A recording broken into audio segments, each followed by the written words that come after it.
টাঙ্গাইল পৌর উদ্যানে বাংলাদেশের ন্যায় ও ইনসাফ ভিত্তিক সমাজ কায়েমের লক্ষ্যে মহাবিশ্বের মহাবিশ্বয় আমাদের মালিক, আমাদের মনিব, মহান রব্বুল ইজ্জাত ওয়াল জালালের মুখের পবিত্র বাণী কোরআনে কারীম।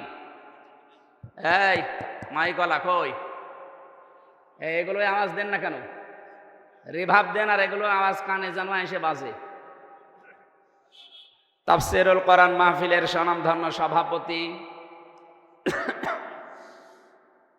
বাংলাদেশ জামাতে ইসলামী টাঙ্গাইল জেলা শাখার শ্রদ্ধাভাজন আমির জনাব আহসান হাবিব মাসুদ, সভাপতি সমাজ আদর্শ সমাজ কল্যাণ পরিষদ সাবালিয়া টাঙ্গাইল, দামাত বারকাতুহুমুল আলিয়া, বলেন আমিন। এতক্ষণ যারা এখানে কথা বললেন আমার আগে, ইসলামিক চিন্তাবিদ ডক্টর রফিকুল ইসলাম মাদানী, আতালাল্লাহু উমরাহু ওয়া বারাকাল্লাহু ফি হায়াতি, বলেন আমিন। কথা বলেছেন হাজারো আলেমের উস্তাজ হাফেজ মাওলানা হাবিবুল্লাহ ইকবাল, দামাত বারকাতুহুমুল আলিয়া। মঞ্চে বসা সম্মানিত ব্যক্তিবর্গ, সামনে বসা মুসলমান ভাইরা, পর্দার আড়ালের সম্মানিতা মা এবং বোনেরা, প্রশাসনের ভাইরা, প্রাণপ্রিয় টাঙ্গাইলবাসী, আগেই শুকরিয়া আদায় করছে যে বিশাল একটা পাথর আল্লাহ আমাদের বুকের উপর থেকে নামিয়ে দিয়েছেন। আওয়াদানা আনকা ভিজরাক আল্লাযী আনকাযা যহরাক। ১৫০০ বছর আগে আয়াতটা নাজিল হয়েছে। বিশ্বনবীকে আল্লাহ জানিয়েছিলেন, হে নবী, বিশাল বোঝা আপনার পিঠকে বাঁকা করে রেখেছিল, আমি কি ওইটা নামিয়ে দেইনি? ওইটা ছিল আইএমএ জাহিলিয়াতের বোঝা। ১৫০০ বছর পর ২০২৪-এর ৫ই আগস্টে আল্লাহ আমাদের মাথার উপর থেকে, বুকের উপর থেকে, পিঠের উপর থেকে আওয়ামী জাহিলিয়াতের একটা বোঝা নামিয়ে দিয়েছে। শব্দ দুইটা প্রায় কাছাকাছি, আইএমএ জাহিলিয়াত আর আওয়ামী জাহিলিয়াত। আমি তাফসিরে তাবারির ভেতরে দেখেছি, আইএমএ জাহিলিয়াতে আবু জেহেলের ১৪টা কর্মসূচি ছিল, 14টা কাজ করতো যতদিন ক্ষমতায় ছিল। আরে 15.5 বছরে আমি জাহিলিয়াতে মিলিয়েছি, ওরা 15টা কাজ অলরেডি করে ফেলেছে। তার মানে ওই ১৫০০ বছর আগে যারা কাফের ছিল তাদের চাইতে এক কাঠি বেশি। কি কথা বোঝেন? বিশাল বোঝা আল্লাহ যে নামিয়ে দিলেন, শুধু নামিয়ে দিয়েই শেষ করে দেননি। আল্লাহ বলেন, ফাতিলকা বুয়ুতুহুম খাওবিয়াতাম বিমা যালামু। এই সেই ঘরগুলো, বাইতুন না দিয়ে বুয়ুত বহু বচন দিয়েছেন, হোম জমির দিয়েছেন। সূরা নাহাল 52 নম্বর আয়াত, 19 নম্বর পারা, 20 নম্বর পৃষ্ঠা, 7 নম্বর লাইনে আছে। এটা আধুনিক তাফসিরে পাবেন। এই আমি এখনো কথা শুনতে পাচ্ছি, কথা বলা যাবে না ভাই। দাঁড়িয়ে থাকেন বললাম, বসে থাকেন, জায়গা যদি কোনো জায়গায় পান শুয়ে পড়েন, কিন্তু কথা বলবেন না। আমার অনুরোধ, হাতে পায়ে ধরছি, কথা বলবেন না। কোরআন শুনতে এসে কথা বললে গুনাহ হবে। ফাস্তামিউ লাহু আনসিতু, শোনা তো লাগবে, চুপ থাকা লাগবে। কে বলছেন? না আমি বানালাম? আল্লাহ বলেন শোনাও লাগবে, চুপ থাকাও লাগবে, দুইটাই তোদের জন্য ফরজ। লাআল্লাকুম তুরহামুন, তাহলে এখানে রহমত নাজিল হবে। আর আমরা যারা বলতে আসি, আমাদের আল্লাহ কিছু দায়িত্ব দিয়েছে, আমরা ওইটা সামনে নিয়ে কথা বলবো ইনশাআল্লাহ। যে কথা বলছিলাম, আল্লাহ তাআলা যেন হাতের আঙ্গুল দিয়ে এভাবে আমাদেরকে দেখাচ্ছেন, ফাতিলকা বুয়ুতুহুম খাওবিয়াতাম বিমা যালামু। আল্লাহ পাক বলেন, এই সেই ঘর, খাওবিয়াতান, আমি উজাড় করে দিয়েছি, পরিত্যক্ত বানিয়ে দিয়েছি, জনশূন্য করে দিয়েছি, সার শূন্য করে ফেলেছি, বিমা যালামু, তাদের জুলুমের কারণে। এই আয়াতটা ১৫০০ বছর আগে নাজিল হওয়া, অথচ ২০২৪ সালের ৫ই আগস্টে মনে হচ্ছে বিকাল ৫টায় আল্লাহ আর একবার নাজিল করেছে। আপনি তাকান সারা বাংলাদেশের দিকে, ৬৩০টা থানা আছে কম বেশি এদেশের। যেখানে যেখানে জালেমদের ঘর ছিল, ওই জায়গাগুলো আল্লাহ উজাড় গৃহ বানিয়ে দিয়েছে। আমার কুষ্টিয়ার হানিফ সাহেবের বাড়ি, এটা সাহেব বলা ঠিক না, হানিফের বাড়ি, কি ইনু সাহেব বলা ঠিক না, কারণ সাহেব হওয়ার যোগ্যতা তারা হারিয়ে ফেলেছে। পরে ইনু বলা যায়, না হলে নুনু বলা যায়, কারণ এখন মানুষ আর ইনু বলে ডাকেন, বলেন নুনু। সেদিন আদালতে তুলতে সময় দেখলাম একজনকে পচা ডিম মেরেছে, বলছে নুনুর গায়ে মারলাম। বলবে তো যে ইনুর গায়ে না, বলছে নুনুর গায়ে মারলাম। তার মানে নামও পাল্টিয়ে গেছে, এখন আর কেউ ইনু বলেও ডাকে না। সাহেব তো দূরের কথা, নাম পাল্টিয়ে দিয়েছে নুনু। এই জন্য হানিফের বাড়ি আপনি দেখবেন উজাড় গৃহ বানিয়ে দিয়েছে আল্লাহ, এখন জাতীয় টয়লেট। অথচ 5 তারিখের আগে কত দাপট ছিল ওই বাড়িটার, ওখান থেকে জুলুমের কত ষড়যন্ত্র হতো। কুষ্টিয়ায় কাকে কাকে ধরিয়ে দেবেন, কাকে মিথ্যা মামলা দিয়ে মিথ্যা সাক্ষী দিয়ে জীবন নষ্ট করবেন, ওই ঘরে পরিকল্পনা হতো। কথা বলেন না কেন? শুধু কি ওই জায়গায়, সারা বাংলাদেশের 64 জেলার 630টা থানা কম বেশি সব জায়গায় জালেমদের ঘরে একই আলোচনা, যে সকালে কারে দুর্বল করা যায়, কারে ধরিয়ে দেওয়া যায়, কারে মিথ্যা মামলা দিয়ে মিথ্যা সাক্ষী দিয়ে ওরে নষ্ট করে ফেলা যায়। কিচ্ছু জানে না। একজন ঘুমিয়ে আছে ঘরে, হঠাৎ চোখ খুলে দেখছে থানা হাজতে। কি গো? ঘুমের ঘরে উঠে জিজ্ঞাসা করছে, ভাই আমি কোথায়? হাজতে। কেন? গাছ কেটেছিস? কখন? স্বপ্নে। এইটা চলছিল কিনা বলেন তো? আর ওরা সকালবেলা বুড়ি উলাইতো, আমরা ন্যায় বিচার কায়েম করছি। এই ন্যায় বিচারের নমুনা। একটা লোক কিচ্ছু জানে না, গাছ কাটা কি, গাড়িতে আগুন লাগানো কি, ও জীবনে কোনোদিন দেখেও নি, অথচ সেই মামলায় ও জেল খাটতেছে 5 বছর। আর বানানোর সাক্ষীগুলো তো সব আগে থেকে রেডি করা। আমারে বলছে আপনার নামে 50টা মামলা হবে। আমি বললাম যে স্যার আপনি কি মামলা বানাবেন? বলছে মামলা সব আমাদের রেডি করা আছে, শুধু নাম লিখে দেব। কি চলছিল দেশে আপনি টের পাচ্ছেন? এইরকম একটা পাথর আল্লাহ নামিয়ে দিয়েছেন, আর এই জুলুমের জায়গাগুলো আল্লাহ খাওবিয়াতান বানিয়ে দিয়েছেন, যে একেবারে সার শূন্য পরিত্যক্ত বানিয়ে দিয়েছেন। সবচাইতে বড় জুলুমের সিদ্ধান্ত যেখান থেকে হতো, ওই বাড়িটার দিকে তাকান, মানুষ এখন জামাতবদ্ধ হয়ে গিয়ে প্রসাব করছে। গত 3 দিন আগে পত্রিকায় দেখলাম 8-9 জন একসাথে গিয়েছে, বিভিন্ন দিকে মুখ করে আল্লাহ রাস্তায় প্রসাব করছে। এমনি এমনি এগুলো হয়নি, বিমা জলামো, তাদের জুলুমের কারণে আল্লাহ এগুলো করেছে। এক কথা বলেন না কেন? জুলুম করার পরে মানুষগুলো উল্লাস করত। যারা জুলুম করে উল্লাস করে, হাসি দেয়, আল্লাহ বলেন হে নবী ওদের হাসতে দেন, কিছুদিন পরে দেখবেন ওরা কাঁদবে। আপনাদের টাঙ্গাইলের কৃতি সন্তান নাম বলতো, শাপলা চত্বর পরিষ্কার করার পরে উনি আবার কি কথা বলেন না কেন? এখন কাঁদতেছি। এদের আবার বলে সাক্ষী লাগবে। সাক্ষী তো সে নিজেই, তার ভিডিও নেই। এখন রাত 12টার পরে 2টার ভেতরে পুরা শাপলা চত্বর সাফ করা হয়ে গেছে, কথা যে বলতে পারে, তার আবার মার্ডারের জন্য সাক্ষী লাগবে কোন কারণে? এরকম মানুষ টাঙ্গাইলে জন্ম নেওয়া ঠিক হয়নি, কারণ এখানে মাওলানা ভাসানীর জন্ম। এই কথা বলেন না কেন? উনি বলেছিল যখন এই জাতি বুঝবে যে ভারত আমাদের শত্রু, তখন এই জাতি তোমরা বুঝবা যে আমরা একটা ঠিক পথে আছি। তারা বিচক্ষণ ছিল, আর আমরা এমন বিচক্ষণ যে স্বামী স্ত্রীর সম্পর্ক বানিয়ে দিয়েছেন। ভালো কথা, স্বামী স্ত্রীর সম্পর্ক আপনারা বানিয়েছেন, আমরা মেনে নিলাম। যান, স্বামীর কাছে স্ত্রী আছে, সাথে শালি গেছে। আমরা চাই এখন আপনি স্বামী আর স্ত্রী 2 জন মিলে পকেট মারবেন, শালি আর এই মেয়ে মিলে। বউ আর শালি মিলে স্বামীর পকেট মারলে কোনো অসুবিধা নেই, কারণ স্বামী যদি দিতে না চায় পকেট মারা যায়। 3 মাস গেছেন, পকেট মারেন, যত টাকা পয়সা পাঠাবেন আমাদের দেশে আমাদের ঋণ মুক্ত হবে। জামাইয়ের কাছ থেকে যদি কিছু নাই পায়, ও সাঁতার জামাই দরকার কি? কথা বলে কেন? এমনিতে তো কিছু দেয় না, তারপরে পকেট মারা টাকাগুলো দিলে অন্তত আমরা ঋণ মুক্ত হতাম। যা করে গেছে, প্রতিবেশীর নামে যা করছেন পৃথিবীর ইতিহাস হয়ে থাকবে। আপনাদের ঈমান নেই আমরা জানি, কিন্তু বিবেক তো আছে। একটু বিবেকটা কাজে লাগান। এই বাংলাদেশে আজ পর্যন্ত কোনো মন্দির ভেঙে মসজিদ বানানো হয়েছে কোনো রেকর্ড নেই। অথচ ভারতের বুকে কতগুলো মসজিদ ভেঙে মন্দির অলরেডি বানানো শুরু হয়ে গেছে। এই আপনার প্রতিবেশীর আচরণ, কি জবাব দেবেন আপনি তাম দুনিয়ার মানুষের কাছে? গুজরাটে এতগুলো মানুষকে হত্যার সাথে আপনারা জড়িত, এখনো পর্যন্ত ফিলিস্তিনে মানুষ মরছে, এখনো পর্যন্ত কথা বলছেন এখন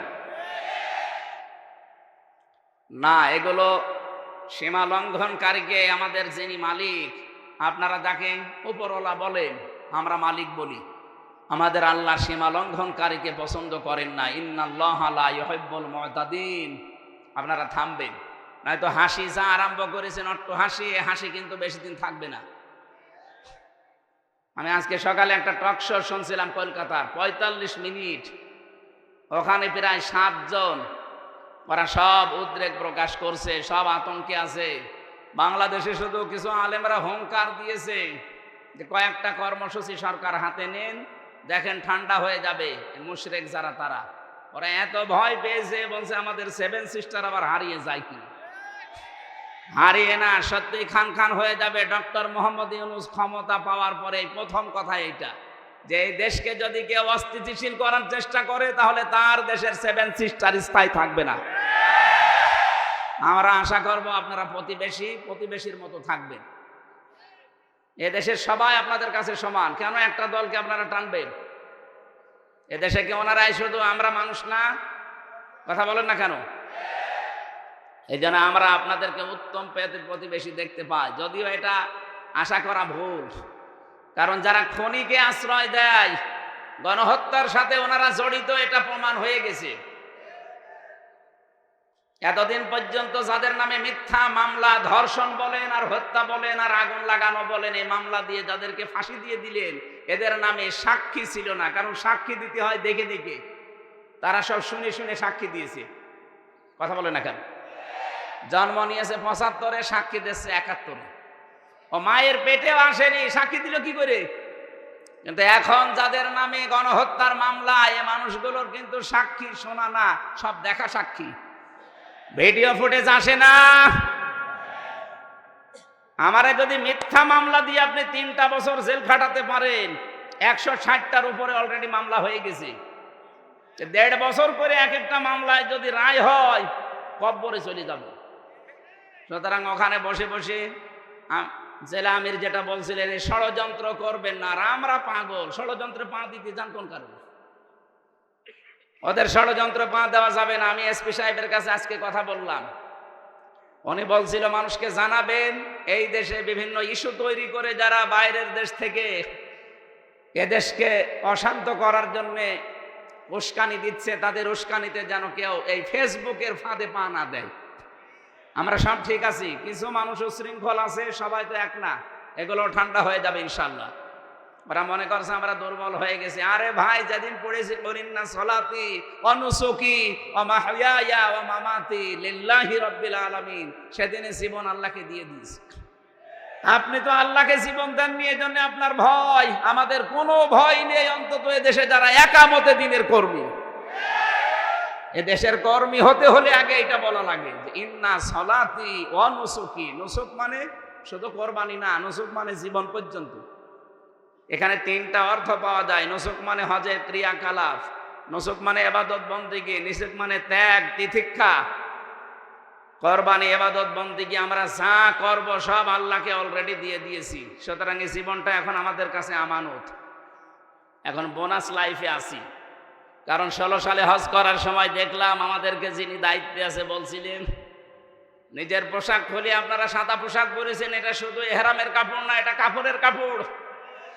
মারা যাওয়ার পরে মানুষকে কাফনের কাপড় পরানো হয়, আর আমরা নিজেরা জিন্দা অবস্থায় নিজেদেরকে কাফনের কাপড় পরিয়ে প্রস্তুত করে ফেলেছি যে আল্লাহ লাব্বাইক, আমি হাজির আছি। সুতরাং আমরা যারা সত্যি ইন্না সলাতি ওয়া নুসুকি পড়ে ফেলেছি, তাদের জীবন অলরেডি আল্লাহকে আমরা আমানত দিয়ে দিয়েছি। এ দেশের 1 ইঞ্চি মাটি রক্ষা করার জন্য, ঈমান আর আমল যদি রক্ষা করার জন্য আবার ডাক আসে, কোনোদিন পিছপা পাবেন না, সামনে পাবেন ইনশাআল্লাহ। কিসের 3 বছর, কিসের 14 বছর? এদেশে যদি কিয়ামত পর্যন্ত জেলে থাকা লাগে, ফাঁসি হয়, তারপরও প্রতিবেশীর এরকম আচরণ মেনে নেওয়া হবে না ইনশাআল্লাহ। ওরা পারে না পাকিস্তানের সাথে, পারে না চীনের সাথে, পারে না মায়ানমারের সাথে, পারে না নেপালের সাথে। আমাদের নরম পেয়েছে, ওখানে মায়ের খায় আর আমাদের উপরে প্রতিশোধ নেয়। যেখানে যেখানে মায়ের খায় দেখেছেন, পাকিস্তানের বর্ডারে মায়ের খায়, চীনের বর্ডারে মায়ের খায়। আর এই মায়ের খাওয়া দৃশ্যগুলো ওরা সিনেমা মানায় বলিউডে। আল্লু অর্জুন, রামচরণ, প্রভাস, মনে করছেন হুজুর কিছু জানেন, সব খবর আমার কাছে আছে। এদেরকে দিয়ে সিনেমা বানিয়ে ওইটা হিট করায় সারা বিশ্বে, ওই টাকা দিয়ে মুসলমান ধ্বংস করার জন্য ব্যবহার। আমরা চাই ভারতের কোন চ্যানেল যেন বাংলাদেশে আর না চলে। ওদের কোন সিনেমা, নাটক, থিয়েটার আমাদের দরকার নেই। আমাদের সিনেমা তৈরি হবে ইরানের মতো, যেখানে শিক্ষা পাওয়া যায়। এক কথা বলেন না কেন? সিনেমা বানিয়েছে, মায়ের খেয়ে খেয়ে ওইটা দিয়ে সিনেমা বানায় আর আমাদের দেখায়, ওই টাকা নিয়ে আবার আমাদের উপরে বর্ডারে ঝুলিয়ে রাখে ফেলানির লাশ। এক কথা বলেন না কেন? এই জন্য শেরে বাংলা একে ফজলুল হক এখন ঘরে ঘরে তৈরি হয়ে গেছে। মাওলানা ভাসানী এখন এদেশের ঘরে ঘরে আছে। অধ্যাপক গোলাম আজম ভাষা সৈনিক এদেশে এখন ঘরে ঘরে তৈরি হয়ে গেছে। সুতরাং উল্টা পাল্টা ভাবার আর সময় নেই। ওদের যদি এতই ক্ষমতা থাকতো তো পালাইতো না। মানে আন্দাজে উস্কানিতে পা দিয়ে নিজের পেছনে লাল করবেন না। একবার একটু করেছিল, আর্মিতে এমন পিটানো পিটিয়েছে, ওই 3 দিনের সংগ্রাম গোপালগঞ্জ থেকে ঢাকা, যদি কেউ বাসে আসে, দাঁড়িয়ে আসলে 1000, বসে আসলে 300। বসবেন কি করে? পেছনে তো উল্টা পাল্টা হয়ে গেছে। এই জন্য এরকম উস্কানিতে আর কেউ পা দেবেন না। দেয় যদি ওনার আপনজন যারা আছে তারা দিক। কথা বলেন না কেন? কোরআনে কারিম আমরা যারা শুনতে এসেছি, এই জল জল খাওবিয়াতাম বিমা জলামু দিয়ে আল্লাহ আমাদেরকে জানিয়েছেন, ওদের জুলমের কারণে যদি ওদের বাড়ি ঘর পরিত্যক্ত করে দিতে পারি, ইন্না ফি যালিকা লা আয়াতান, এখানে লামে তাকিদ। আলেম যারা আছে জিজ্ঞাসা করেন, আল্লাহ বলেন ইন্না ফি যালিকা লা আয়াতাল লিকাউমিন ইয়ালামুন, অবশ্যই এর ভেতরে শিক্ষা আছে। এই যে জালেমদের যে অবস্থা করেছি, কোন মানুষ যদি আবার জুলুম করে, লিকাউমিন ইয়ালামুন, যারা জ্ঞানী সম্প্রদায় তাদের জন্য এখানে শিক্ষা হচ্ছে এই, ওরা 15.5 বছরে একেবারে মাটি থেকে শুরু করে আসমান পর্যন্ত পুরা শিকড় ওরা সব জায়গায় গেঁথে ফেলেছিল।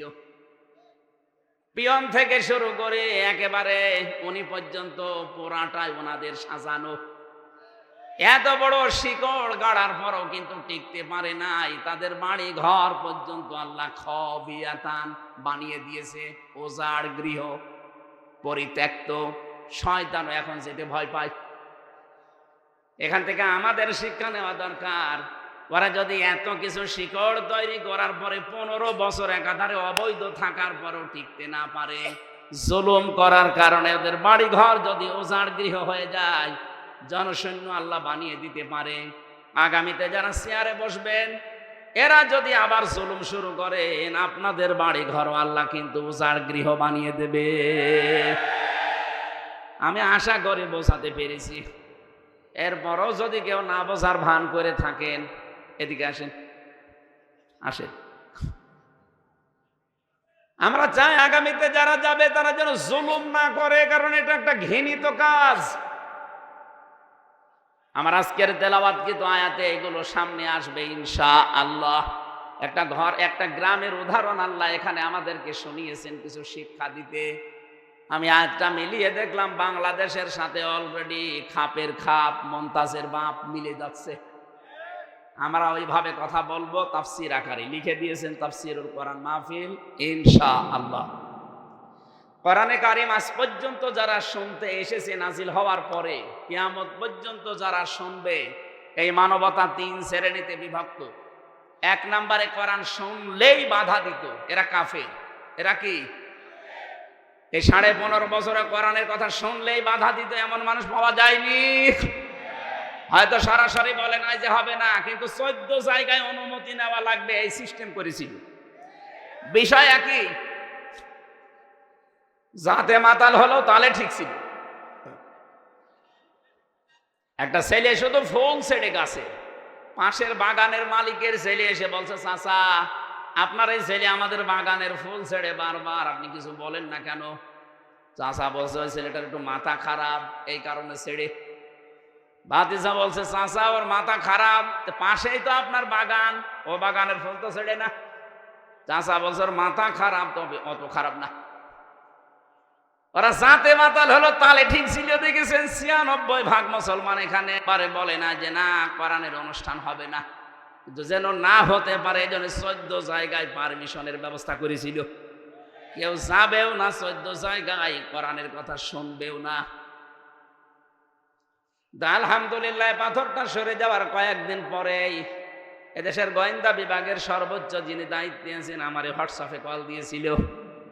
আমার বলছে, হুজুর বাংলাদেশের ৫৬,০০০ বর্গ মাইলের যেখানে ইচ্ছা কোরআনের কথা বলবেন, কারো অনুমতি নেওয়া লাগবে না।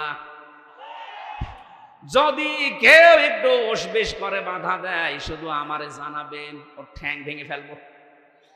আমি বললাম, স্যার আপনি এতদিন ছিলেন কোথায়? আমি নতুন দায়িত্ব পেয়েছি, আমি একজন মুসলমান, মুসলমানের দেশে অন্যান্য ধর্মের কথা বলতে যেমন কোনো বাধা নেই, ৯৬% মুসলমানের দেশে আল্লাহর কোরআনেও কোনো বাধা থাকবে না।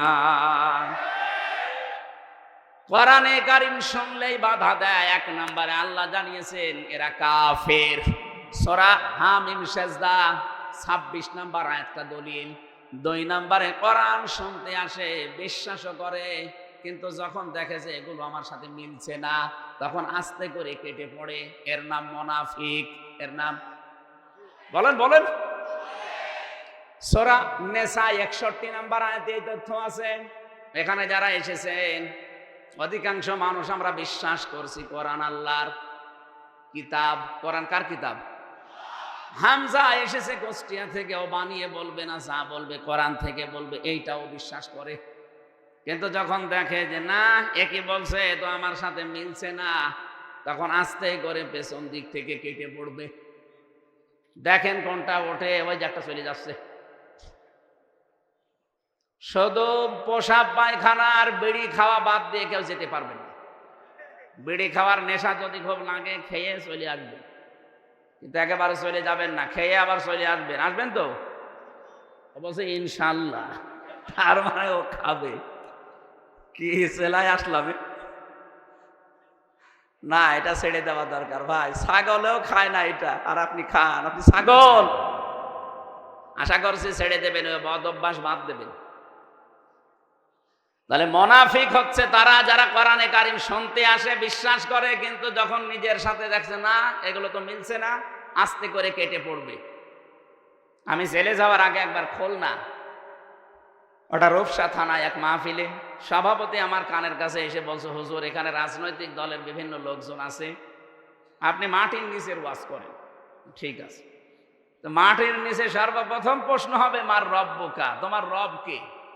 এই প্রশ্নের জবাব যদি কেউ দিতে চায় তাহলে দুনিয়ায় তার 5টা জিনিস মানা লাগবে। কয়টা বলেন না কেন? ১ নম্বরে রব মানে সৃষ্টিকর্তা হিসাবে আপনি কাকে মানবেন? ২ নম্বরে রব মানে মাবুদ, যিনি ইবাদত পাওয়ার যোগ্য। ৩ নম্বরে রব মানে আইনদাতা। ৪ নম্বরে রব মানে অভিভাবক। ৫ নম্বরে রব মানে পথ প্রদর্শক। শুধু বানিয়েই শেষ করে দেয়নি, পথ দেখিয়েছে। এই 5টা বিষয় যারা আল্লাহকে মেনে নিতে পারবে দুনিয়ায়, তারা কবরে যেয়ে বলতে পারবে রব্বি আল্লাহ। একটা একটা করে যে ব্যাখ্যা দিয়েছি, সৃষ্টিকর্তা, মাহবুদ, আইনদাতা। আল্লাহর আইনে দেশে চলে তো বস, হুজুর মাটির নিচের ওয়াজ দরকার নেই, উপর ওয়াজ করবে। উপরে কি হবে তাহলে? আফা গায়রা দীনিল্লাহি ইয়াবগুন ওয়ালাহু আসলামা মান ফিস সামাওয়াতি ওয়াল আরদ তাওআন ওয়া কারহা ওয়া ইলাইহি ইরজাউন। তোমাদের কি হয়েছে? কোন দিকে দৌড়াচ্ছ?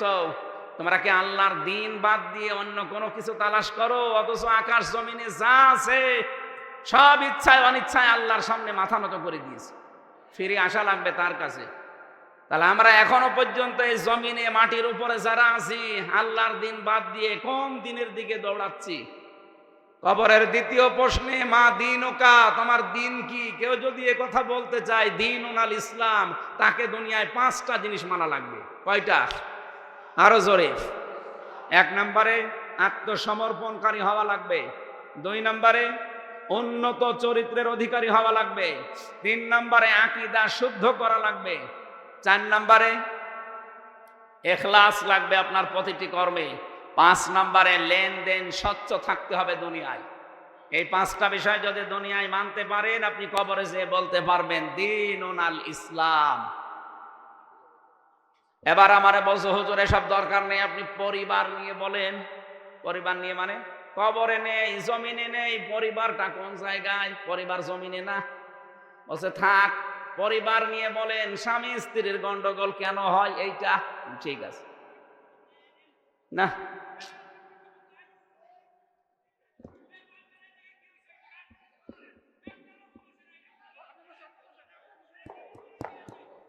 ডিস্টার্ব হয়ে গেল এদের কারণে। গুরুত্বপূর্ণ বিষয় বলছিলাম এরা, এই জন্যে এই মাঠের ময়দানের এগুলো আমার আসতে মনে করে না। সেমিনার হলে একটু ভালো হয়। একটা বিষয় এত কষ্ট করে যদি বুঝিয়ে ও না বোঝে,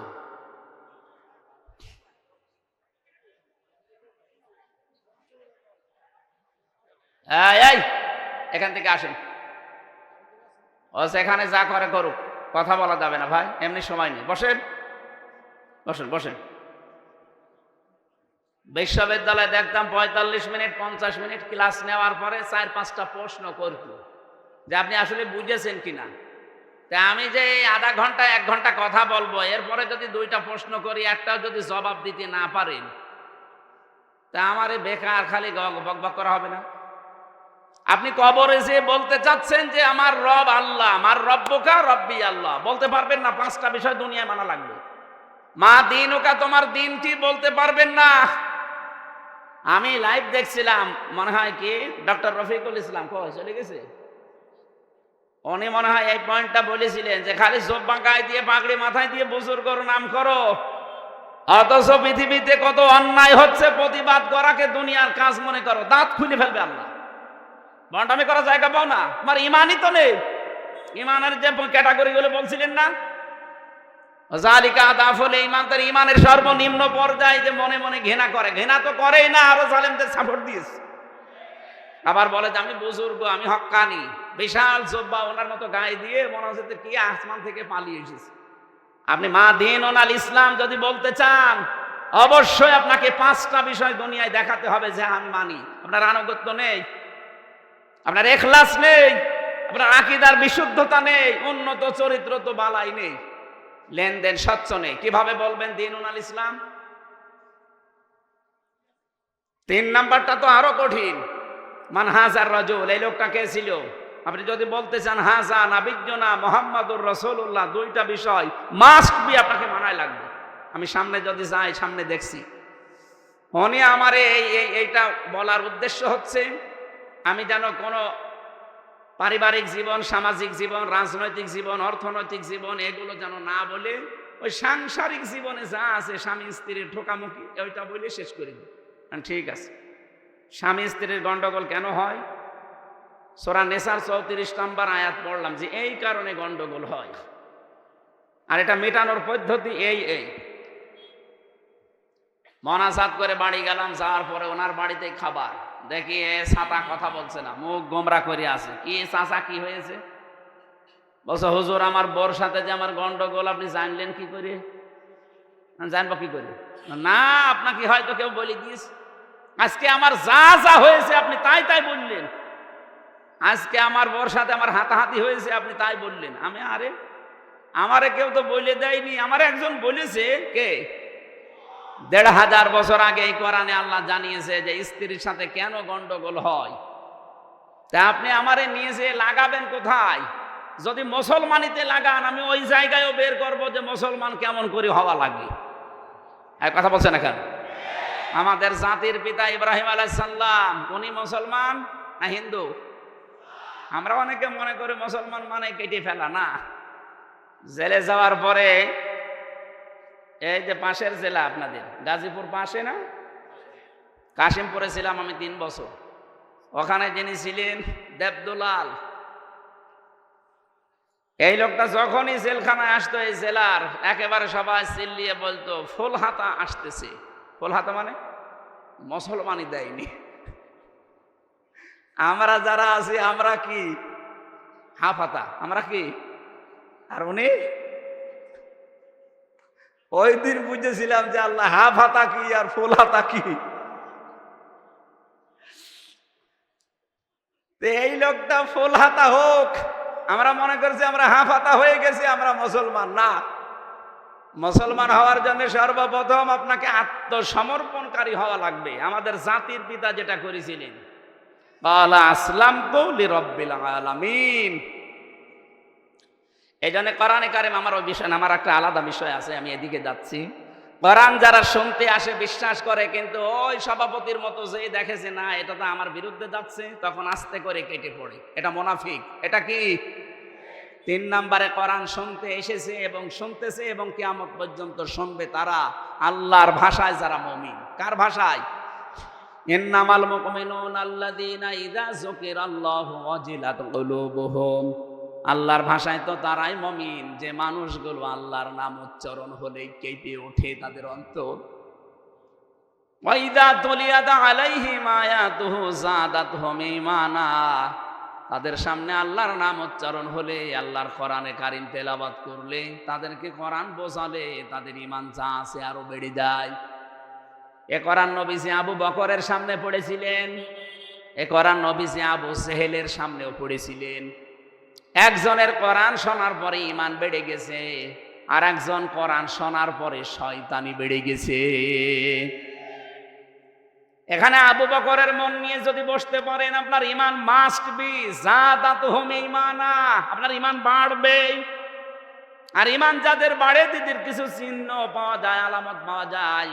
কি সেটা? এবার শোনেন। ওয়াইদা সামিউ মা উনজিলা ইলার রাসূলি তারা আ'য়ুনাহুম তাফিদু মিনাদ দামি মিম্মা আরাফু মিনাল হক।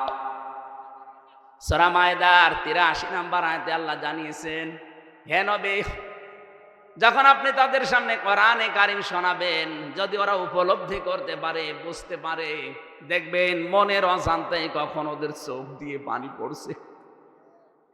কোরআনের আলোচনায় সবার চোখে পানি আসবে না, ডিস্টার্ব যারা করছে ওদের গুনাহ হবে হোক। কিন্তু কোরআন শোনার পরে যদি আপনার যোগ্যতা থাকে বোঝার মতো, উপলব্ধি করার মতো, আপনি দেখবেন কখন আপনি কাঁদতেছেন টেরও পাননি, এমনি আপনার চোখ দিয়ে পানি গড়িয়ে পড়বে। রব্বুল আলামিন বলেন, ঈমান যদি আবু বকরের মতো মন নিয়ে শোনো তোমার ঈমান বেড়ে যাবে, আর আবু জেহেলের মতো মন নিয়ে যদি শোনো তোমার শয়তানি বাড়বে। ওয়াইদা তুতলা আলাইহিম আয়াতুনা বাজ্জিনাতিন তা'রিফু ফি ওয়ুজুহিল্লাযীনা কাফারুল মুনকার। সূরা হজের ভেতরে আল্লাহ জানিয়েছেন, হে নবী, যখন এগুলো তেলাওয়াত করে স্পষ্ট দলিল প্রমাণ দিয়ে বোঝাবেন, দেখবেন কাফেরেরা বসে তো না, আপনার দিকে তেড়ে তেড়ে মারতে আসবে। এতদিন যেটা হয়েছিল, মাইক পর্যন্ত আলেমদের কাছ থেকে কেড়ে নিয়েছে। কথা বলছেন না কেন? বহুবার এই টাঙ্গাইল সেই কুষ্টিয়া থেকে আসার চেষ্টা চালিয়েছি, আমারে আসতে দেয়নি। ওই ব্রিজ থেকে ঘুরিয়ে দিয়েছে, এলাঙ্গা থেকে ঘুরিয়ে দিয়েছে। কি দোষ? কোনো দোষ নেই, এমনি। কি কারণ? কোনো কারণ নেই, এমনি। ১৫০০ বছর আগে সূরা কলমের তাফসীর পড়তে গিয়ে পেয়েছি, ওই জামানায় নবীজির দাওয়াতে বাধা দিয়েছিল, নবীজিকে পাগল বলেছিল। 3টা কারণ পেয়েছি। প্রথম নাম্বার কারণ, নবীজিকে ওরা বাধা দিয়েছে, পাগল বলেছে, এমনি। কি কারণ? আরো জোরে বলেন। 15.5 বছরে আমাদেরও কোরআনে বাধা দিয়েছে, আমাদেরকে উল্টা পাল্টা নাম দিয়ে ডেকেছে। কি কারণ? এমনি। বলেন, আরো জোরে বলেন। ওরা যেমন এমনি ছিল, 15.5 বছরে কোনো ভোট হয়নি, এমনি ছিল। কিভাবে ছিল? আরে ভাই, আমি নিজে তো প্রমাণ, আমার চাচা চেয়ারম্যান 3 বারের। আমার দাদা ছিল এর আগে, শুধু মার কাটা নিয়ে এসেছে, ঘুমিয়ে আছে, সকালে দেখছে এমনি। সকালে কি এমনি। এ দেশটা এমনি বানিয়ে ফেলেছিল। আমি যেটা বোঝাতে চাই এখান থেকে, আবু বকরের মন নিয়ে শোনেন, আপনি মাস্ট বি আপনি কিছু নিয়ে যেতে পারবেন। আবু সেহেলের মতো মন নিলে হামজা না, নবীজি এসে ওয়াজ করলো আপনার কাজ হবে না, শয়তানি বাড়তে থাকবে। 3 নম্বরে গুণ তাদের, ওয়া আলা রাব্বিহিম ইয়াতাওয়াক্কালুন। কোরআন শোনার পরে এই মানুষগুলোর বিশ্বাস, এদের তবকা এত বেড়ে যায়, আল্লাহর প্রতি তারা ভরসাকারী হয়ে এখান থেকে যায়। এ তাফসীর মাহফিলের আয়োজন এই কারণে। আমরা আজকে আমাদের ভরসাটা আল্লাহর উপরে এত দৃঢ় করতে চাই, প্রতিবেশী রাষ্ট্র দাদা বাবুরা না, তামাম দুনিয়ায় এক হয়ে গেলেও আমাদের ইমানের সামনে ধোলার মতো উড়ে যাবে। আমার ভাইরা, আমরা কোরআনে কারিমের 3 নাম্বার যে পয়েন্টটা, শুধুমাত্র 2টা লাইন বলছি। কবরে যে কেউ যদি বলতে চান মান হাজার রাজুল, এই লোকটাকে আপনি যদি বলেন যে হাজা নাবিয়ুনা মুহাম্মাদুর রাসূলুল্লাহ সাল্লাল্লাহু আলাইহি ওয়াসাল্লাম, 2টা কাজ মাস্ট বি দুনিয়ায় আপনাকে দেখাতে হবে। আপনি এই কোরআনে কারিম পড়তে হলে যে কায়দা পড়েন, আলিফ বা তা সা থেকে ইয়া পর্যন্ত 29টা অক্ষরে, প্রতিটি অক্ষরে আমাদের ওই নবীর পরিচিতি আল্লাহ দিয়ে দিয়েছেন। আলিফ দিয়ে আহমদ, বা দিয়ে বাশির, তা দিয়ে মুত্তাকি, সা দিয়ে মুদ্দাসির, জিম দিয়ে জামিল, হা দিয়ে হামিম, খ দিয়ে খাতামান নবিয়্যিন। টান দিতে দিতে আপনি একেবারে শেষে যাবেন, ইয়া ইয়াসিন। ইয়া হরফে নেদা, সিন মানে সাজ্জেদ। তাফসিরে কাবীরের ভেতরে সিন শব্দের 5টা অর্থ আল্লামা ফখরুদ্দীন রাজি রহমতুল্লাহ আলাইহি দিয়েছেন।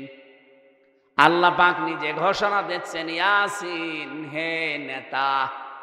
সিন মানে সাজ্জেদুল আলামিন, সিন মানে সাজ্জেদুল বাশার, সিন মানে সাজ্জেদুল কাউনাইন, সিন মানে সাজ্জেদুল মুরসালিন, সিন মানে সাজ্জেদুল আম্বিয়া। এর এক একটা অক্ষরের ভেতরে হাজার হাজার কথা আছে। যত গবেষণা করবেন তত নতুন জিনিস পাবেন। আমার আলোচনার বিষয় একটা, এই জন্য আমি শুধু ইঙ্গিত দিলাম। আজ যারা আল্লাহর ঘোষণা দেওয়া নেতা ইয়াসিন, বিশ্বনবীকে যারা নেতা মানেন না, অন্য কাউকে যারা নেতা মানেন, আপনি বিশ্বাস করতে পারেন কবরে যে আপনি ধরা খাবেন। কারণ নবীজিকে আল্লাহ দেখিয়ে বলবে মান হাজার রাজুল, এই লোকটাকে আপনি বলতে পারবেন না, বলবেন লা আদরি, লা আদরি, আমার জানা নেই। যদি আপনি দুনিয়াতে বিশ্ব নবীর আদর্শে যারা চলে তাদেরকে নেতা মেনে চলতে পারেন, তাদের আদর্শ মতো চলতে পারেন, আপনি কবরে গিয়ে বলতে পারবেন হাজা নাবিয়ুনা মুহাম্মাদুর রাসূলুল্লাহ। আমরা তো এইটাই চাই, আপনি যেন ধরা না খান কবরে। কথা বলেন না কেন? আল্লাহ আমাদেরকে যেন বাঁচিয়ে দেন, দয়া করে বলেন আমিন। সূরা নাহাল, এটা আয়াতের তাফসীর করতে হলে 8-9টা বিষয় সামনে থেকে বলা লাগে। এর নামকরণ কি, এর ঐতিহাসিক প্রেক্ষাপট কি, এর বাংলা মাতৃভাষায় অর্থ কি হবে, এগুলো সব আলাদা আলাদা করে বলা লাগে। এর আগের আয়াত পরের আয়াতের সাথে সম্পর্ক কি, এগুলো তাফসীরের মূলনীতি, উসুলে তাফসীর। আমার যেহেতু এখন এশার পরে আবার সেই মধু পড়েছে, ওঠা লাগবে, এই জন্য আমি খুব তাড়াতাড়ি করছি। সব বাদ দিয়ে আয়াতের ভেতরে প্রবেশ করলাম। আল্লাহ আমাদেরকে এবার একটা উদাহরণ দিচ্ছেন, উপমা দৃষ্টান্ত। অদরাবাল্লাহু মাসালান কারয়াতান কানাত আমিনাতাম মুতমাইন্না। আল্লাহ একটা গ্রামের উদাহরণ দিলাম, যে গ্রামটা ছিল নিরাপদ এবং নিশ্চিন্ত। ওই গ্রামে কেউ বসবাস করলে ওখানে নিরাপদে থাকতে পারতো এবং নিশ্চিন্তে। তাফসিরে মুফাসসির দিয়েছেন ইবনে কাসিরে, এটা হচ্ছে মক্কা। এটা কি, আমি কেন বলছি বারবার এই কথাগুলো, এখান থেকে কিছু শিক্ষা নিয়ে আসবে। এবার আপনি 47-এর আগে দেশটার দিকে তাকান, যাই ছিলাম, আমি ইতিহাস পড়ে যা দেখেছি, আমরাও নিরাপদেই ছিলাম। কথা বলেন না কেন? এই দাদাদের চক্রান্তে ওই সময়ে দেশটা ওনাদের থেকে পাকিস্তান আর আমরা দুইটা ভাগ হয়ে গেলাম। এরপরে দেখেন এই যে ৭১ সালে ষড়যন্ত্র করে আমরা যেন দুর্বল হয়ে থাকি, এই কারণে পাকিস্তান থেকে আমাদেরকে ওরা আলাদা করে দিয়েছে। ওনারা পাকিস্তান থেকে আমাদেরকে আলাদা করে দিয়েছে, এই জন্য নাকি সারা জীবনের ওনারা আমাদের বন্ধু। ওনারা কি বলেন না কেন? পাকিস্তান থেকে মাত্র একটা ভাগ আমরা বের হয়ে গেছি, এই জন্য যারা করে দিল এই কাজ, আমাদেরকে যারা আলাদা করে দিল পাকিস্তান থেকে, তারা যদি আমাদের বন্ধু হয়। ডক্টর ইউনূস উনি চাচ্ছে 7 সিস্টারের মাধ্যমে ভারত যেন আরো 7 ভাগ হয়।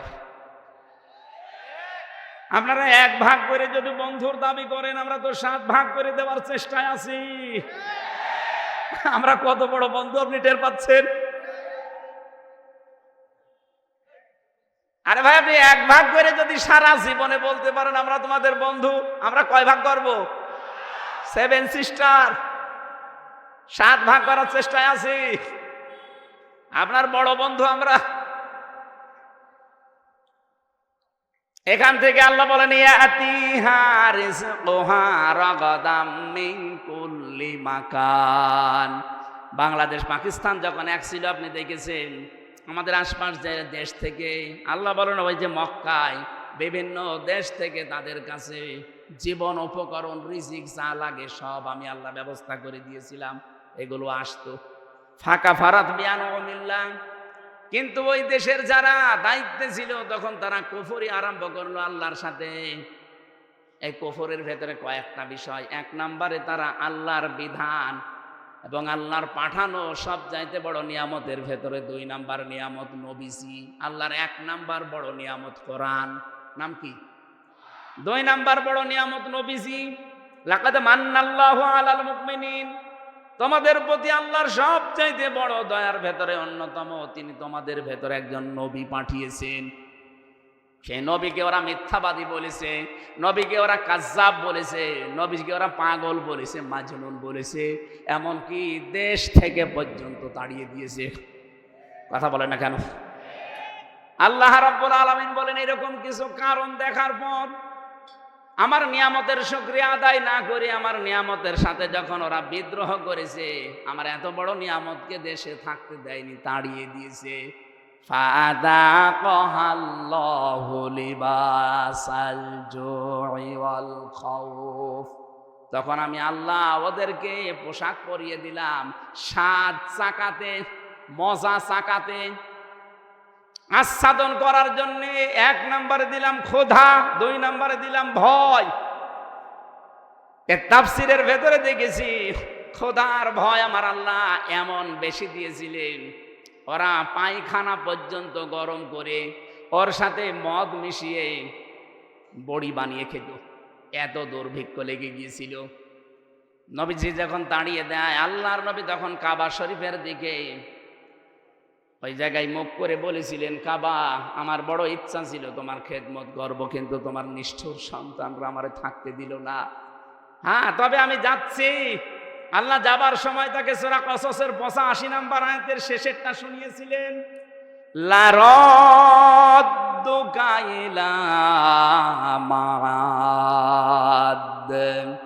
হে নবী, আপনাকে যেখান থেকে ওরা তাড়িয়ে দিল, লা এখানে আলেম আছে, লামে তাকিদ দিয়েছেন। আল্লাহ গ্যারান্টি দিয়ে বলেন, হে নবী, অবশ্যই আপনাকে আমি আবার এই জায়গায় ফিরিয়ে নিয়ে আসব। শুধু ফিরিয়ে নিয়ে আসবো না, সম্মানের সাথে নিয়ে আসবো। এই আয়াতের তাফসীরে আধুনিক মুফাসসির লিখেছেন, পৃথিবীতে যুগে যুগে যারা কোরআনের জন্য কষ্ট স্বীকার করে, বিতাড়িত হয়ে যায়, কণ্ঠাসা হয়ে থাকে, এই মানুষগুলোকে আল্লাহ যখন ফিরিয়ে নিয়ে আসে তখন সম্মানের সাথে নিয়ে আসে। এর বাস্তব প্রমাণ নবীজি নিজে যখন ফিরে এসেছিলেন বাদশাহ হয়ে। কি হয়ে? এই বাংলাদেশেও প্রমাণ আছে, মাওলানা আবুল কালাম আজাদ। এই কথা বলেন না কেন? বিতাড়িত হয়েছিলেন দেশ থেকে, পালিয়ে গিয়েছিলেন, তার নিজের দোষে না, কোরআন প্রচারের কারণে। আল্লাহ তাকে ফিরিয়ে নিয়ে এসেছেন সম্মানের সাথে। এখন মাওলানা আবুল কালাম আজাদ এসেছে, আসবে। উনি যদি জেলাতে আসে, জালেমরা আসবে, যে মানুষগুলো আসবে মহব্বত নিয়ে, তার চাইতে কোটি গুণ মানুষ আসবে মাওলানা আবুল কালাম আজাদ, ওই যে লাল দাড়িওয়ালার কথা শুনতে।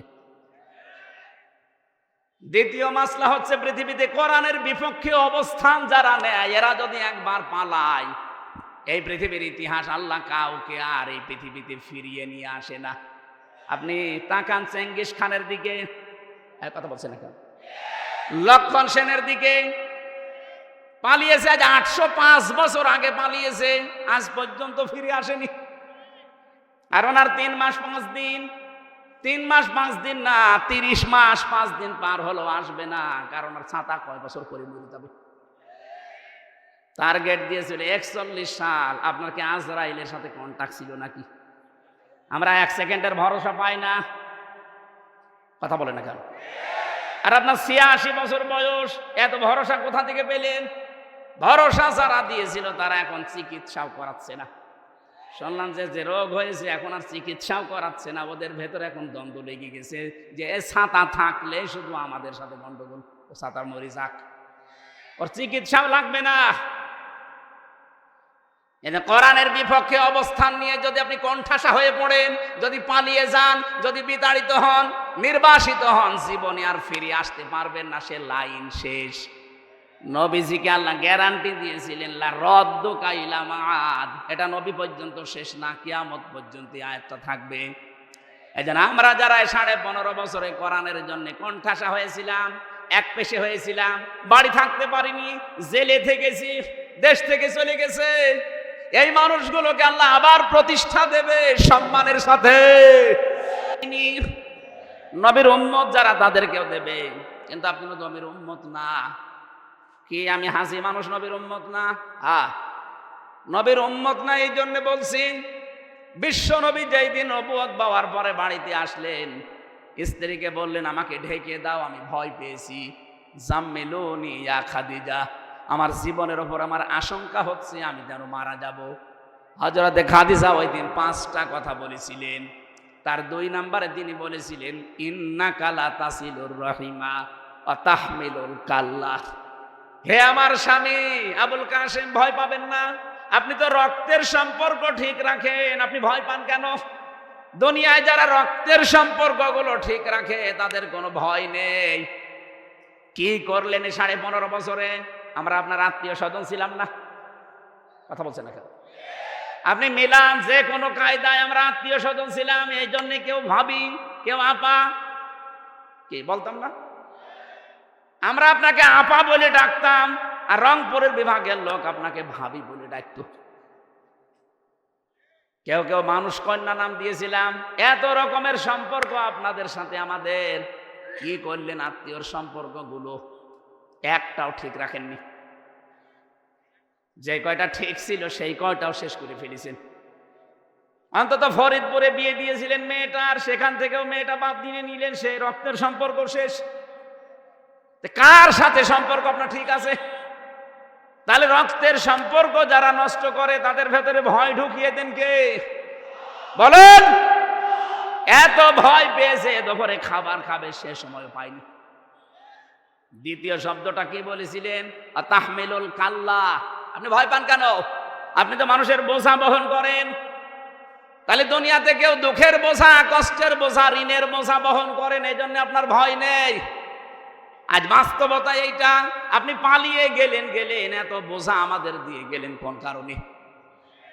এই দেশে আজ কত কষ্টের বোঝা মানুষের, এক কথা বলেন না কেন? কত দুঃখের বোঝা।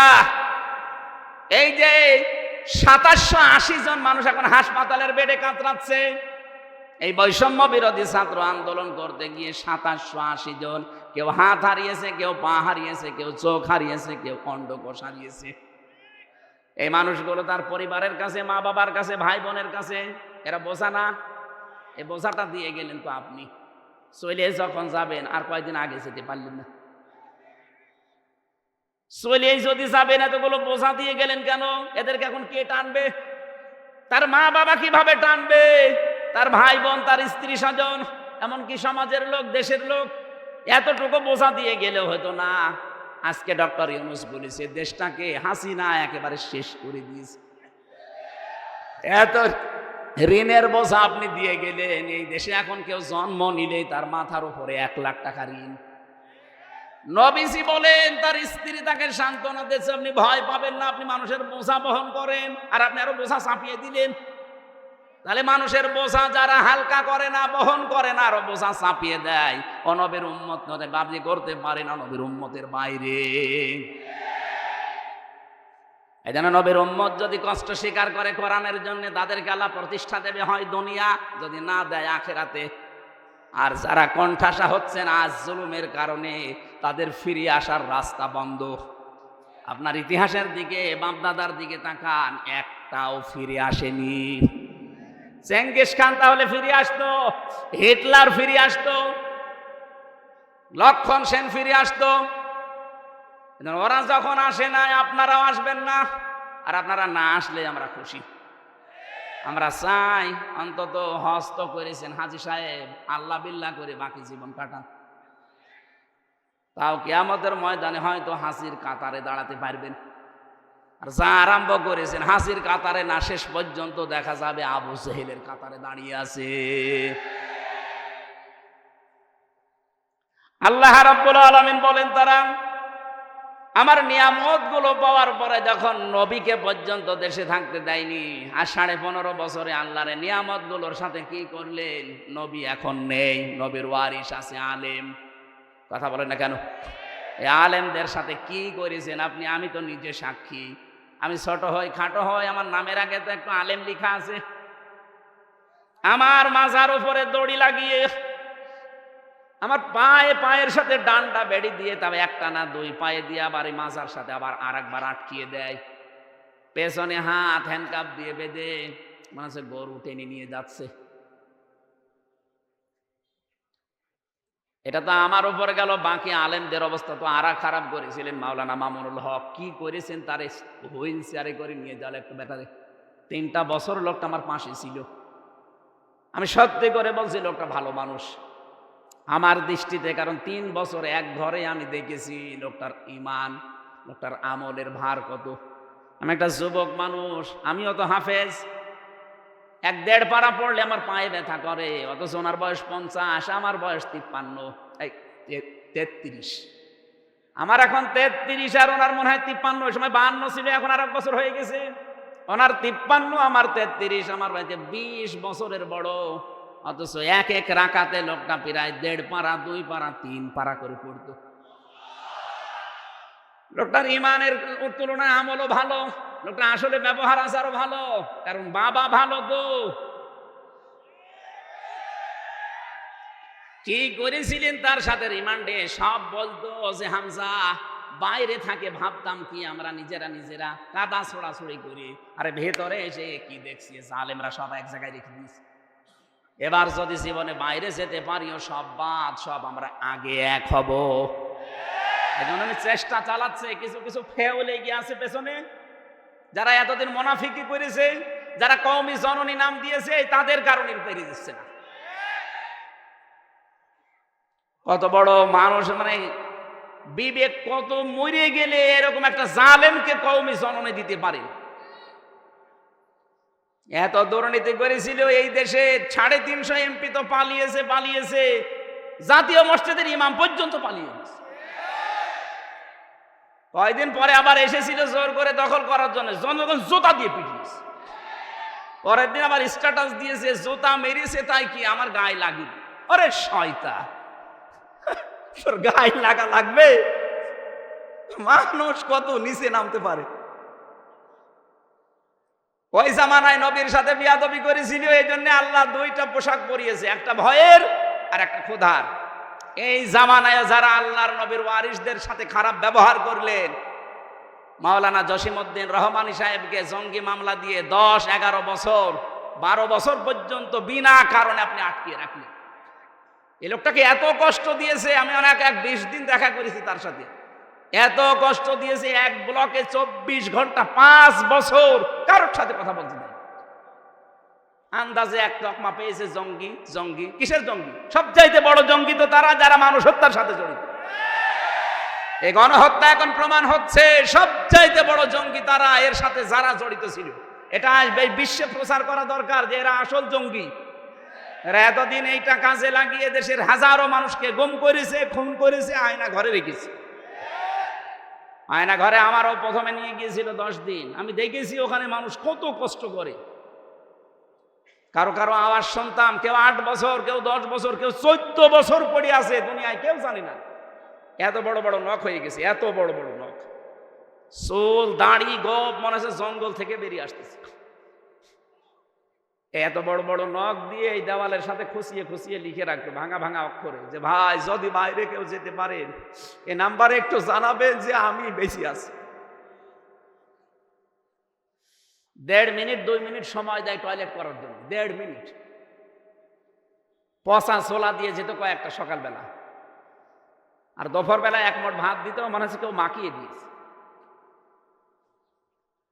এত বড় জুলুম করে এখন আবার ওখান থেকে বসে বসে মোবাইলে কথা বলে যে আমি কি করেছি যে আমার পালিয়ে চলে আসার, এগুলো কি করেছেন আপনি বোঝেন না? হ্যাঁ, আপনি আর কি করবেন? আপনি যা করেছেন যদি 100 বার ফাঁসি দেওয়া হয় তাও 10 বার বাকি থাকবে। কি করেছে? হ্যাঁ, কে করেছেন এটার সাক্ষী তো আমি নিজে, এটার সাক্ষী মাওলানা মামুনুল হক, এটার সাক্ষী ছিল আর একজন আল্লামা দেলাওয়ার হোসেন সাঈদী, তাকে তো মেরেই ফেললো। লোকটার কত আশা ছিল, কত আশা ছিল। আমার সাথে দেখা হয়েছিল ভেতরে একদিন। কত আশা ছিল লোকটার যে বের হবে কোরআনের ময়দানে আবার কথা বলবে, মিথ্যা কথা বলে তার বের করে নিয়ে ইনজেকশন দিয়ে মেরে ফেলবে। আপনি খনি যে কয়জন ছিল দায়িত্বে ওদেরকে যদি ওই ডিম দেওয়া যায় ঠিক বলে ফেলবে। ডিম দেওয়াও লাগবে না। আমার মাঝে মাঝে ডিম নিয়ে এসে বলতো হুজুর এই যে এইটা কি, আবার ওই যে বড় বড় অস্ত্র নিয়ে এসে বলছে এইটা দিয়ে আমরা নখ তুলি রিমান্ডে থাকাকালে। ওদেরকে এগুলো একটু দেখানোর দরকার যে বল কেন ইনজেকশন দিলি, কার হুকুমে দিলি, আমার মনে হয় সব বলে ফেলবে। আর এখন আবার মিথ্যা কথা, এই জালেমদের পক্ষে এখনো সাফাই গায় অনেকে যে কি করেছে, ওনার পালিয়ে চলে যাওয়া লাগলো, কি করেছে আপনি টের পাচ্ছেন না। আপনার বাপ যদি 14 বছর থাকতো আপনি টের পেতেন। 900-র উপরে বেডি আর এখনো পর্যন্ত জেল খাটতেছে বিনা কারণে, কিচ্ছু জানে না। যারা মাস্টার মাইন্ড তারা তো ঠিক পালিয়ে গেছে, অথচ 900-র উপরে মানুষ। আমার সাথে দেখা হয়েছিল পঞ্চগড়ের এক মুরব্বী, এই জেলে আছে এখন। তাহাজ্জুদ পড়তে ওঠার সময় দেখতাম একটা দীর্ঘ শ্বাস দিত, আর 1 মাস পরে লোকটা রিটায়ার্ড হয়ে যাবে, সারা জীবন দেশের জন্য সব দিয়ে গেল, অথচ 14 বছর জেলে আছে। রাতের বেলা তাহাজ্জুদের সময় দেখতাম একটা আওয়াজ দিত, আমার মনে হয় এটা আরো সে ধাক্কা খেয়েছে। জালেম এমনি পড়েছে, কত মানুষের বরদোয়া লিখে আছে আপনি জানেন? আমার ছোট মেয়েটার পর্যন্ত বরদোয়া লিখে আছে। পিছন ভ্যানের সাথে ও ঝুলেছিল, আমরা ওইটা দেখেননি? শয়তান পর্যন্ত মন হয় কেটে ফেলিস, আর ওই শয়তানদের মন নরমই হয় না। মামলা দিয়েছে, জামিন পাওয়া আমার যদি অধিকার থাকে, অধিকার আছে না, আমার জামিন হবে না। লাল কালি দিয়ে রেখেছে মাওলানা মামুনুল হক, আমির হামজা, এদের হবে না, কিয়ামত হয়ে গেলেও হবে না। এত বড় বড় জুলুম করেছে, আর এখনো জালেমদের পক্ষে সাফাই গান। আপনি মানুষ, আপনি জানোয়ার। ওরা নবীদের বিরুদ্ধে অবস্থান নিয়ে ওদেরকে আল্লাহ পোশাক পরিয়েছিলেন, খোদার পোশাক, ভয়ের পোশাক। আল্লাহ এই জামানায় নবীর ওয়ারিসদেরকে অত্যাচার করার কারণে খোদার পোশাক আর ভয়ের পোশাক, বারবার দুর্ভিক্ষের ভয় দেখাতেন।